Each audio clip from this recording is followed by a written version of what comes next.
Voltamos com o Boa Noite Rio Branco, na sua TV Rio Branco, canal 8 SBT. Mais uma vez, obrigado pela sua audiência. Eu quero mandar uma boa noite especial à minha amiga Maria Antônia, assistindo ao programa no Jardim Tropical, nossa vizinha, a Simone na Estrada Invernada e também a Lourdinha no final do Morada do Sol. Tá? E a vocês todos que estão com a gente desde o início do programa. Tá? Agora, no segundo bloco, eu tenho o prazer de conversar com o presidente do Rio Branco Futebol Clube, ex-jogador de futebol, ex-diretor, delegado de polícia, Willimane Lima Soares. Boa noite, presidente. Boa noite. Tudo bem? Tudo tranquilo, graças a Deus. Prazer recebê-lo aqui no programa. O prazer é todo meu, fazer parte, entendeu, do seu programa. O Willimane Soares fez uma carreira belíssima no Rio Branco, é uma referência do futebol acreano, mas eu tive o privilégio de tê-lo também como jogador no meu time do coração, o Independência Futebol Clube. O senhor passou uma boa temporada no Tricolor, né, Willimane? Foi o primeiro clube que eu joguei praticamente o futebol adulto. Isso. Na época do nosso saudoso, conhecido, Alício Santos, a quem, entendeu, eu acho que foi a pessoa que me lançou no futebol. E nós tivemos oportunidade, no ano em que eu fui lançado no futebol, tive o privilégio de ser campeão juntamente com ele pelo Independência. Uma turma boa, excelente. Eu acho que o menino mesmo de fato era eu ali, porque nós contávamos com Chico Alabe, com Palheta, com Flávio, com Jorge, um escapulário, um Ademir, um Janjito, um Mário Duarte, um João Carneiro, um Bico-Bico. Então eram jogadores que quem viveu a época conhece, sabe muito bem a referência de cada um. Então nessa época eu posso dizer, o privilégio de jogar, entendeu, com essas lendas do futebol acreano. Então, tanto é que no próprio ano em que eu comecei a jogar, eu fui campeão. Seria meramente impossível que com esse time, entendeu, eu não fosse campeão. Só cracaço de bola, né? Exatamente. Presidente, nós temos alguns assuntos, aliás, muitos assuntos a tratar aqui sobre a Copa São Paulo, o destaque do Thiago, a Copa Verde, o Rio Branco Futebol Clube em si, a perspectiva para 2015, os sonhos dos jogadores, da diretoria, mas como a gente costuma fazer, aproveitando assim a sua passagem por aqui, é sempre bom a gente, alguns contos do futebol, alguns casos que muita gente passou batido, não sabe, e que tornam-se interessantes. Você agora em off contou para mim algo assim que todo mundo ri se a gente contar. Como é que foi essa história lá do Wilson Barbosa, no dia que ele decidiu demitir o Mário Vieira, né, do comando? Mário Vieira. Mário Vieira do comando do Rio Branco e colocá-lo como o novo treinador. Foi de forma muito fria, né? Olha, poucas pessoas tiveram oportunidade de conhecer o Wilson. O Wilson, todo mundo conhecia, o nosso saudoso Wilson, ex-presidente do Rio Branco e eterno presidente. Todo mundo conhecia o Wilson pelo nome, mas eram poucas as pessoas que tinham uma aproximação ao Wilson. Então ele era uma pessoa de poucas amizades, agora era um homem muito bom, era um homem bom e legítimo. E como tal, quando presidente ele estava, eu tive a oportunidade de conversar e de trabalhar juntamente com ele, nas categorias de base, ajudando aquilo ali. E o Mário Vieira era o treinador. E eu acho que foi um dos primeiros jogos do adulto e o Rio Branco ganhou do Vasco. Isso em que ano, presidente? Eu não lembro o ano que... Mas é anos 80. Mais ou menos. Eu não lembro muito bem o ano, mas é a época que ele foi presidente. Que muita gente lembra e sabe, entendeu? Ele teve uma passagem vitoriosa por lá, muito, né? Vitoriosa. Foi ele responsável pela montagem da máquina de 83, né? Exatamente. A máquina de Wilson Barbosa. E o senhor indiretamente, porque subiram naquela época 3 ou 4 jogadores da categoria de base e que se tornaram titulares absolutos do time. Né? Exatamente. Então a passagem foi a seguinte, eu fui chamado por uma das pessoas que trabalhavam no escritório com ele, o patrão está te chamando, o patrão a gente sabia que era o Wilson, né? Então rapidamente fui lá e ele falou, aí ele me disse assim, olha, tu vai fazer o seguinte, tu vai dizer para o Mário que a partir de agora ele está demitido e tu vai ser o novo treinador. Que missão essa? Presidente, não tem outra pessoa para levar esse recado, não, vai ser tu, pode ir. Então, como tal, entendeu? Eu cheguei já rindo com o Mário, que aqui eu tenho uma admiração profunda, amizade muito. Jogaram muito tempo juntos? Muito tempo juntos. Aqui eu tenho uma admiração muito grande, temos uma amizade muito boa. E eu cheguei rindo, ele já também começou a rir e perguntou o que foi. Aí eu digo, olha a missão que eu venho com ela, Mário. Tinha que dizer, né? Aí passamos os dois a rir, né? Que não tinha jeito mesmo, passamos a rir. E como tal, é claro que o Mário não esteve ali sempre com a gente, ficou e tudo, mas eu assumi o comando. E nesse ano, graças a Deus, fomos campeão na época do Copão da Amazônia. Então, a passagem do saudoso Wilson foi uma passagem extremamente vitoriosa, assim como outros também. E eu acredito que também se fez muita coisa. Na época ele tinha um carinho muito especial pelo campo do Rio Branco, chamado Estádio José de Melo, que ele fez uma reforma grande, que foi quem teve a oportunidade de fazer praticamente um modelo de um U em arquibancadas. Isso.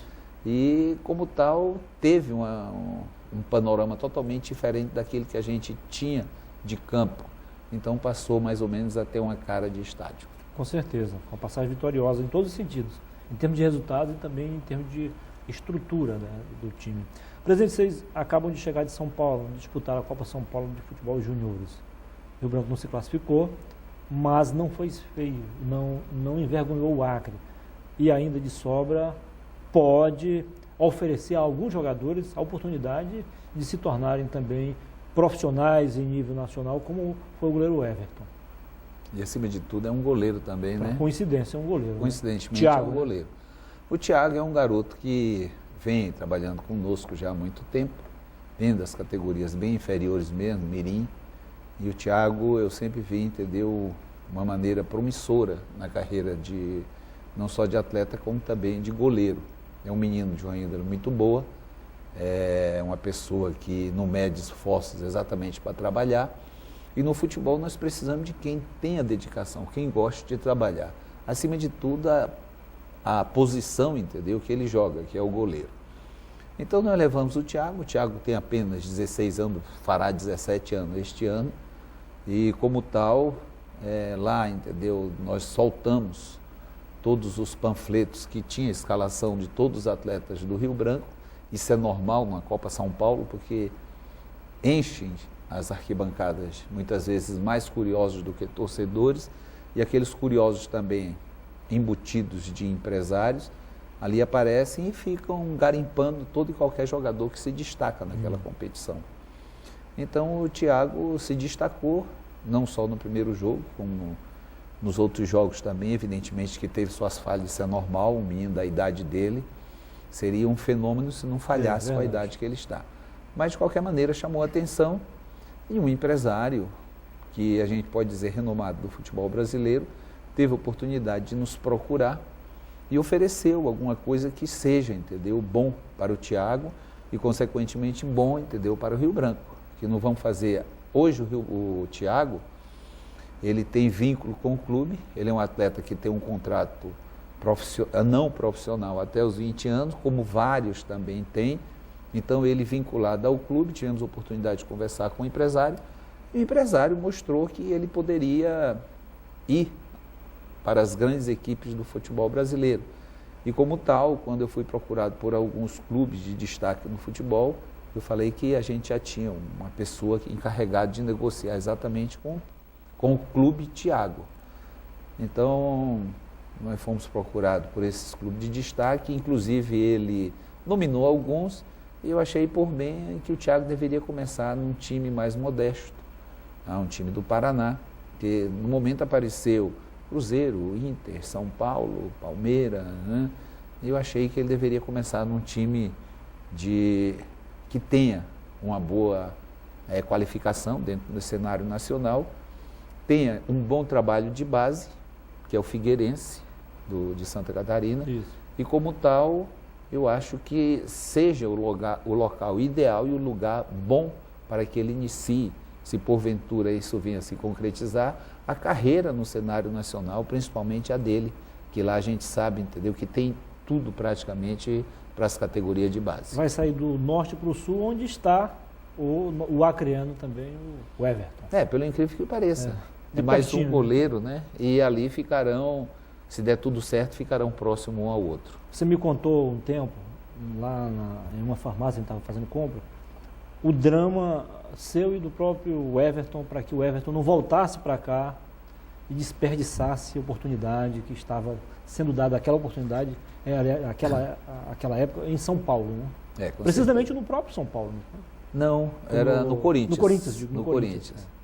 Nós estávamos na arena do Corinthians e no final de semana, já depois do Everton ter passado aquele período de teste, praticamente 2 semanas, então um dos encarregados, coordenadores da base, me chamou e falou que o Everton iria ficar. E eu fiquei, inclusive, lá, tivemos a oportunidade de almoçar junto, e falei para ele que no sábado eu iria dedicar o sábado para andar um pouco em São Paulo e fazer algumas compras, isso é normal, e viria já de volta para a nossa terra no domingo.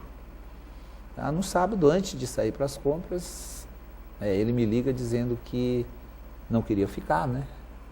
Até porque todo mundo tinha saído no final de semana e ele estava sozinho lá naquela monstruosidade de instalações. Olha, lá no fundo, não é fácil. Não. Enquanto estava todo mundo lá, tudo bem, mas aí chega no final de semana, quem não é Quem mora da na cidade, redondeza, né? manda, Sai, fica ali nas proximidades, sai mesmo. Aí é como diz, aí é o que o barraco desabou, né? Exatamente. E ele, entendeu? Como novato, ainda não tinha aproximação, não tinha amizade com ninguém, findou ficando praticamente com 2 ou 3 numa monstruosidade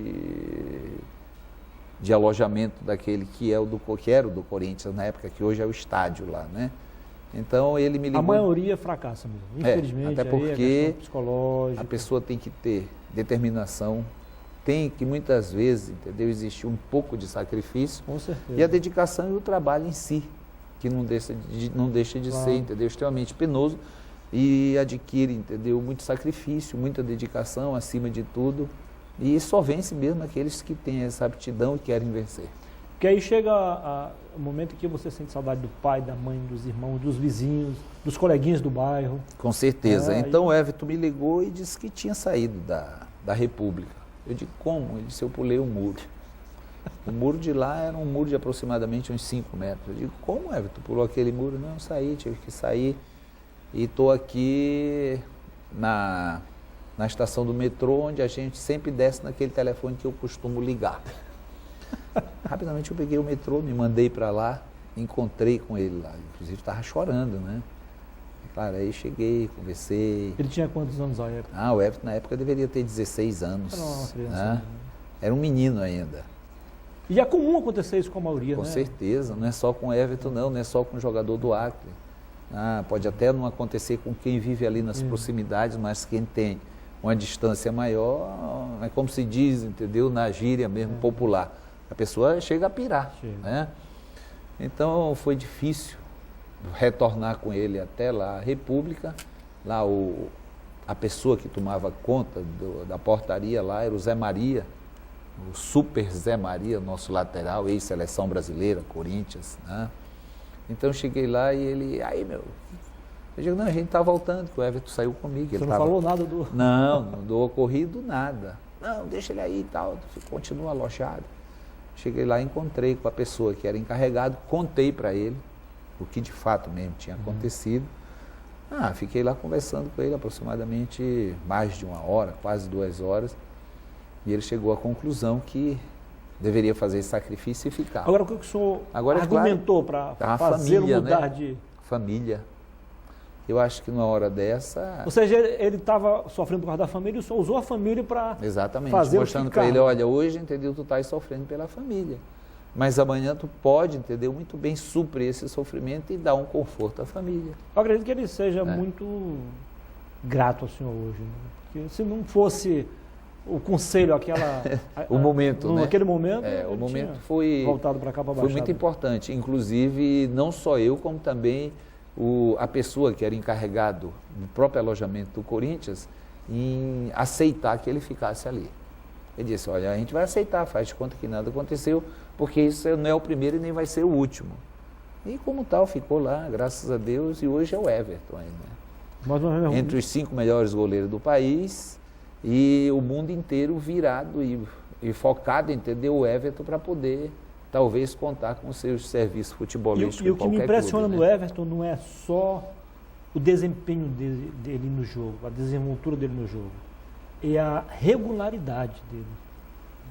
Que não é normal isso, né? O Everton, ele, depois de se transformar profissional mesmo, eu tive a oportunidade de conversar com algumas pessoas ligadas diretamente ao treinamento e sempre falaram, né, que o Everton foi muito dedicado, muito responsável. Eu falei, não é diferente logo que ele iniciou. Que ele iniciou conosco com 12 anos e já, entendeu, falava em trabalhar. E já aos 14, 15 anos, uma certa feita, ele me perguntou o que tinha que fazer para sair daqui, para tentar a vida no futebol. Eu digo, Everton, olha, primeiro de tudo, trabalho. Se tu não tiver trabalho, se tu não tiver uma dedicação exclusiva, não vai ser reconhecido. Não pode, entendeu, de maneira nenhuma fazer aquilo que todo e qualquer atleta de futebol tem que fazer. Então ele passou a trabalhar mesmo, a se dedicar e como tal, hoje aí continua sendo a mesma pessoa, trabalhador, responsável por tudo aquilo que faz, e essa pessoa que todos nós conhecemos, simples, porém entendeu um vencedor. Vencedor, venceu em todos os sentidos, conseguiu dar à família o conforto e a segurança. Com certeza. Presidente, a gente agradece a sua entrevista, parabeniza pelo seu trabalho, tanto quanto diretor, presidente, jogador. Acho que o futebol do Acre deve muito a pessoas como o senhor. E o espaço estará sempre aberto aqui para a gente conversar sobre o Rio Branco, sobre o futebol acreano em outra oportunidade. Eu agradeço as palavras e acredito, entendeu, que no futebol, se a gente não tiver a mesma dedicação que o atleta tem para ser visto, ser notado, eu acredito que todo e qualquer dirigente também tem que ter essa dedicação para que possa não só manter, como também melhorar e soerguer os clubes. Com certeza. Foi um prazer. Muito obrigado. Sucesso. Para nós todos. Depois do intervalo, eu volto para conversar com o Raildo Silva. Ele é cantor, compositor e também sargento da Polícia Militar. Presta serviço lá no 4º Batalhão, no Conjunto Universitário. Fique com a gente. Até já.